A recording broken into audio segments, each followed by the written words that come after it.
بسم اللہ الرحمن الرحیم۔ السلام علیکم ناظرین کرام، امید ہے کہ آپ سب خیریت سے ہوں گے۔ ناظرین، آگے بڑھنے سے پہلے آپ سب سے گزارش ہے کہ ہمارے channel city of the truth کو سبسکرائب اور لائک ضرور کر دیں تاکہ آپ اصل حقائق سے آگاہ ہو سکیں اور تاکہ ہماری حوصلہ افزائی ہو اور ہم آپ کے لیے مزید اچھی ویڈیوز لے کر آئیں۔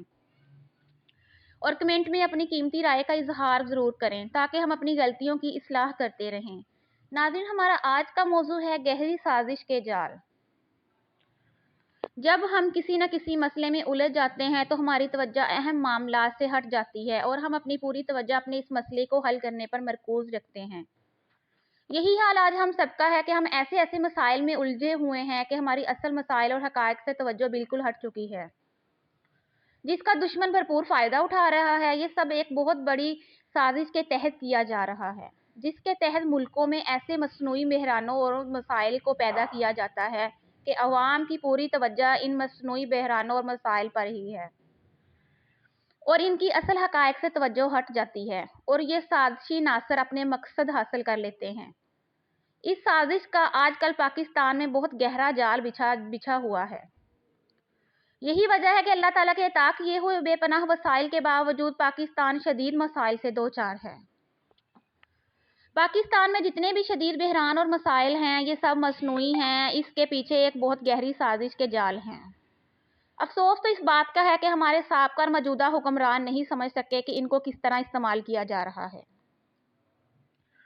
حکمرانوں نے آنکھیں بند کر کے ایسے کام اور عمل کیے اور ایسی پالیسیاں اختیار کی کہ وقت گزرنے کے ساتھ ساتھ یہ ملک بدتر سے بدتر مسائل میں الجھا گیا اور عوام کو ایسے مسائل میں الجھا دیا گیا کہ ان کی پوری توجہ انہی مسائل پر مرکوز ہو گئی اور لوگوں نے عمریں لگا دی ان مسائل کو حل کرنے میں، لیکن یہ مسائل ختم یا کم ہونے کی بجائے دن بہ دن بڑھتے گئے اور ہماری توجہ اصل حقیقت، حقائق اور مسائل سے ہٹ گئی اور ہم دن بہ دن غفلت کی گہری نیند سوتے گئے۔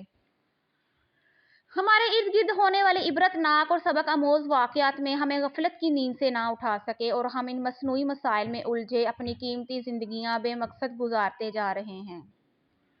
قائرین کرام، اب ذرا اس صہیونی سازش جس کا اعتراف انہوں نے اپنی خفیہ دستاویز جو 19ویں صدی میں اعلیٰ درجے کے یہودیوں کے اجلاس میں منصوبے بنائے گئے تھے، جنہیں یہودی پروٹوکولز کے نام سے جانا جاتا ہے، خود کو اور حکمرانوں کے رویے اور ملک و قوم کو درپیش مسائل کو توجہ سے دیکھیں تو ان کا گہرا تعلق ظاہر ہوگا۔ پروٹوکول نمبر 18 میں لکھا ہے کہ جب ہمارے لیے خفیہ دفاع کو مضبوط بنانے کے لیے سخت اقدامات کی ضرورت پڑ جائے تو ہم دکھاوے کے فسادات کرائیں گے اور بے چینی پھیلائیں گے۔ اس موقع پر ہمیں شعلہ بیان مقررین کی خدمات کی ضرورت پڑے گی، کیونکہ وہ اپنے زور خطابت سے لوگوں کو اپنے گرد جمع کر لیتے ہیں۔ اس لیے افراتفری کا جو ماحول پیدا ہوگا، اس سے ہمیں لوگوں کی خانہ تلاش کے لیے جواز ہاتھ آ جائے گا۔ تلاش اور نگرانی کا کام ہم اپنی کاسا لیس غیر یہودی پولیس کے ذریعے لیں گے۔ سیاسی لوگ اکثر مسخرہ پن کا بھی مظاہرہ کریں گے۔ ان کے شعور اور ہنگامہ پسندی کی ہم بظاہر پرواہ نہیں کریں گے جب تک کوئی شخص واضح طور پر خطرناک سرگرمیوں میں ملوث نہ پایا جائے۔ ہم اس پر ہاتھ نہیں اٹھائیں گے، البتہ ان کی نگرانی شروع کر دی جائے گی۔ یہ بات یاد رکھنی چاہیے کہ جو حکومت آئے دن اپنے خلاف سازشیں پکڑتی رہے گی، اس کا وقار کم ہو جاتا ہے اور اس سے انتظامیہ کی کمزوری کا بھی اظہار ہوتا ہے۔ بے انصافی کا تو فوراً الزام لگ جاتا ہے۔ آپ جانتے ہیں کہ ہم نے غیر یہود بادشاہوں کے وقار کو خاک میں ملانے کے لیے اپنے ایجنڈوں کے ذریعے ان پر بار حملے کرائے ہیں۔ یہ ایجنٹ ہمارے گلے کی اندھی بھیڑیں ہیں جنہیں آزادی، لبرل ازم کے چند نعرے دے کر ان سے ہر جرم کرایا جا سکتا ہے۔ اس طرح موجودہ دور میں جو ریانی اور فحاشی کا بازار گرم ہے اور اکثر بک سٹالوں پر فحش اور بیہودہ رسائل اور گرامر کی کہانیاں عام مل رہی ہیں، یہ بھی ایک سازش کے تحت پھیلائی جا رہی ہیں تاکہ نئی نسل کو بے راہ روی کا شکار کر کے ملک و ملت کے لیے ناسور بنا دیا جائے۔ یہودیوں نے اپنی اس پلاننگ کا تذکرہ پروٹوکول نمبر 14 میں یوں کیا ہے: ترقی پسند اور روشن خیال کہلانے والے ممالک میں ہم نے لغو، فحش اور قابل نفرت قسم کے ادب کو پہلے ہی سے خوب فروغ دے رکھا ہے۔ اقتدار سنبھالنے کے عرصہ بعد تک ہم عوام کو تقریروں اور تفریحی پروگراموں کے ذریعے مخرب اخلاق ادب کی حوصلہ افزائی کرتے رہیں گے۔